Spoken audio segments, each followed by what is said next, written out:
Alright, YouTube, I've lost track of which occult video this is, but this is the next occult video, I guess, in the series. I was asked, I mentioned in passing my belief in elves, gnomes, and things like that, and was asked sort of to make a more expansive video on the topic. My own theory behind it is really more of the New Age style of theory behind such things, rather than there are sort of three intermingled variations. Well, technically four. There's technically four groups. One being simply they don't exist in any form. But as far as groups that believe in what might be termed otherkin or anything of that manner, elves, gnomes, any of these other spiritual forces or cryptozoological forces that people tend to speak about.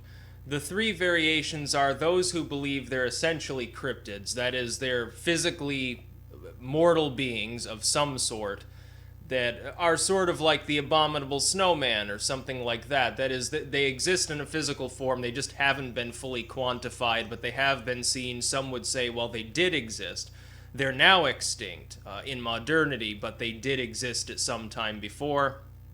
I think, of course, there are still quite a few people in various parts of the world who literally do see gnomes or fairies or elves on a fairly, or nymphs or dryads or whatever on a fairly regular basis. Some of the people, I think Argentina, there are some places down there where they swear that there are little dwarfish gnome-like men with pointy hats walking around and consider them quite malevolent and potentially dangerous. Fairy lore is common in Scandinavia, Scotland, parts of rural England, Ireland, up into Iceland, of course, and Iceland also gets what they would refer to as the Huldrefolk, which is sort of like what we would consider elves or something like that. Another idea is that they are purely spirits. That is, that they're spiritual, yes, but that they're not in a physical form. And then the third is sort of a synthesis, which says they're technically physically extant, they're also technically spiritually extant, and this is what I subscribe to, in the sense that it's really more about energy, and it's really more about the coming together of dimensions.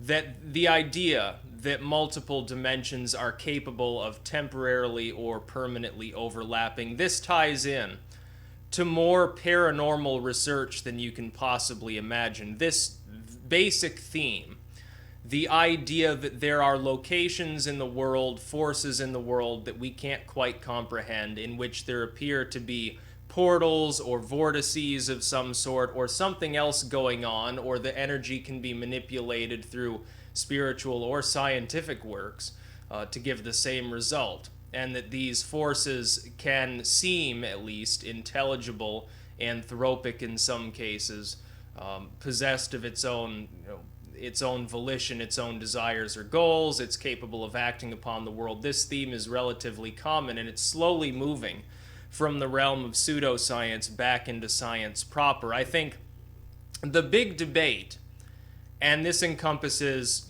elves and fairies and gnomes, it encompasses the occult, it encompasses everything.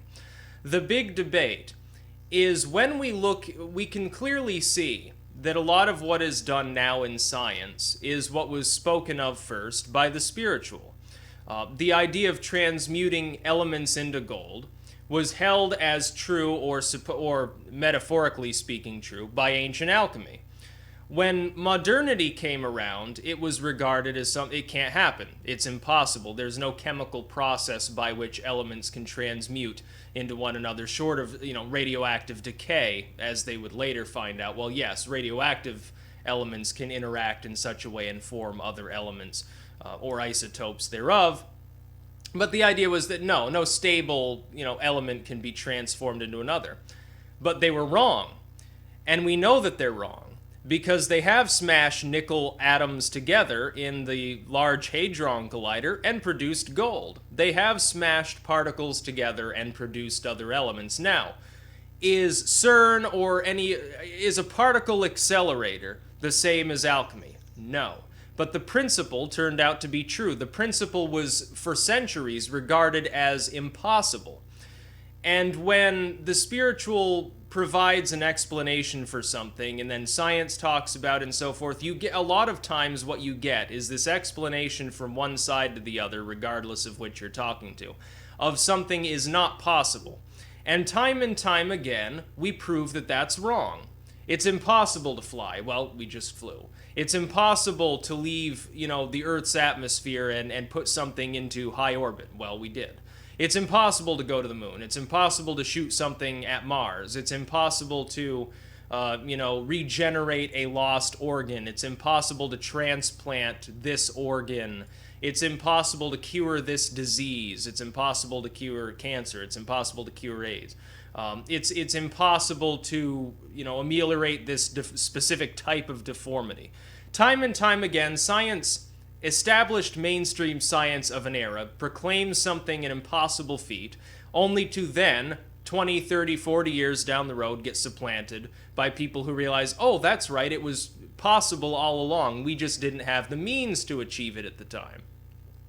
So when I see the occult so often making propositions that at first are considered absolutely false and then are capable of being attained later by science, not through spiritual means necessarily, but through purely scientific means in many cases, I say we might as well look at the occult as a sort of potential guide, and all of these spiritual ideas as potential guides for science. Even the concept of these deities and these mythological tales from Greece or Rome or wherever are looked at now as psychological archetypes. Now, they're not looked at as purely mythology. They're capable of being applied to human experience, and we're realizing, I think, that a lot of these things have at least some metaphorical basis in reality. As far as the idea of fairies or gnomes or something go, I would say the first likelihood is that they exist on other planets anyway, because I personally believe the universe is infinite in size, does not have actual limits, that we will eventually realize this is the case. The next step is we realize there's a multiverse. Eventually after that, somehow we'll realize that it's not even the only multiverse, and we'll say, well, we might as well consider it infinite in size. Therefore, it contains, I believe, this is my estimate, I believe it contains an infinite amount of life, and potentially an infinite assortment of different types of life. As such, anything you've seen in a movie somewhere else potentially has already come to pass. Anything you've dreamed, anything that you've gone through in a video game or whatever. Add to this the fact that there's growing evidence that this is not the only dimension of existence anyway, and that they in fact may overlap fairly closely without us even realizing it. And you get a recipe for most of the spiritual things that people have talked about somewhere out there in the ether being true. On another dimension, on another planet, whatever the case may be, the capability for that to be true, either literally or in a figurative sense. For instance, telekinesis is regarded as something that doesn't actually happen according to mainstream science. But what if you were capable of developing some sort of android component that a person could wear on their head, allowing them to levitate objects by thinking about it, as an extension of the function of their own mind using some sort of energy field or something? Well, then you've just performed telekinesis. You've proven that it can be done. Is it done the way that people traditionally spoke of the topic? No, but it's still levitating an object at distance. It's still telekinesis. You're still controlling it with your mind. I think that there are thus two parts to the spiritual component within this realm of existence. First, we can strive towards the things spoken of in spiritual texts or whatever. Immortality, although I've already said I wouldn't personally like the idea very much. I go beyond physical immortality in my own beliefs. Any of the psychic arts, the ability to read somebody else's mind, the ability to move things without touching them. Some of these, I think, are ethically, you have to sort of discuss beforehand whether it's ethical to even pursue them. Others, not so much. The ability to, create a fireball in your hand with some sort of android glove and hurl it at somebody. You could potentially do that if you had enough technology and enough time to invest in it. Of course you could do it. It's not impossible. The fact that you have to, change the human situation to attain it doesn't mean that it didn't happen. And it basically, covers exactly what certain spiritual texts or even like Hollywood stereotypes about the occult or the paranormal, have already talked about. We can look at it as a field guide. It's even science fiction. Things that are considered science fiction 20, 30 years later, so often they appear to be accepted as science fact, or at least as science possibly real. I don't think that the term "it's impossible" really has any impact whatsoever, and really it shouldn't even be used. We should not regard any scientific endeavor as impossible. Implausible? Maybe. Impossible to achieve with current technology? Of course, in many cases. But impossible in the absolute scale? I don't think so. So when people talk about gnomes or elves or fairies that they've seen, I don't necessarily say, well, yes, this means there are physically gnomes or elves walking around. I say they are some sort of misunderstood phenomenon, which was spoken of in ancient spiritual sources. It's spoken of today. People still talk about. I don't care about all the supposed video footage of fairies and gnomes and all that stuff, because most of that's hoax.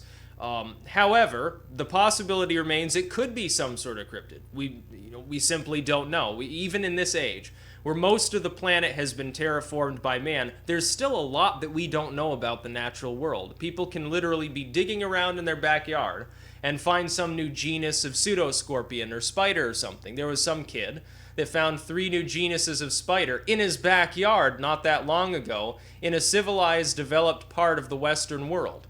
So just think about what weird creatures we might be yet to find in some, rainforest cliffside where, oh, there's 12 new flowers that we've never seen before because it happens to be the only patch of them on the face of the fucking earth. Insects, bacteria certainly. Birds and mammals, we're still finding new, fairly large mammal species on this planet. How the hell can we say that if there was some intelligent species, or halfway intelligent species, as would be regarded something like Bigfoot, which supposedly is shy and sort of like almost a proto-human as far as intelligence goes, who's to say that we could miss that entirely because of the remoteness of where they happen to live and their general avoidance of humankind? Because they don't like our smell, or they don't like our noise, or they don't like the fact that we eat meat or something. Who knows?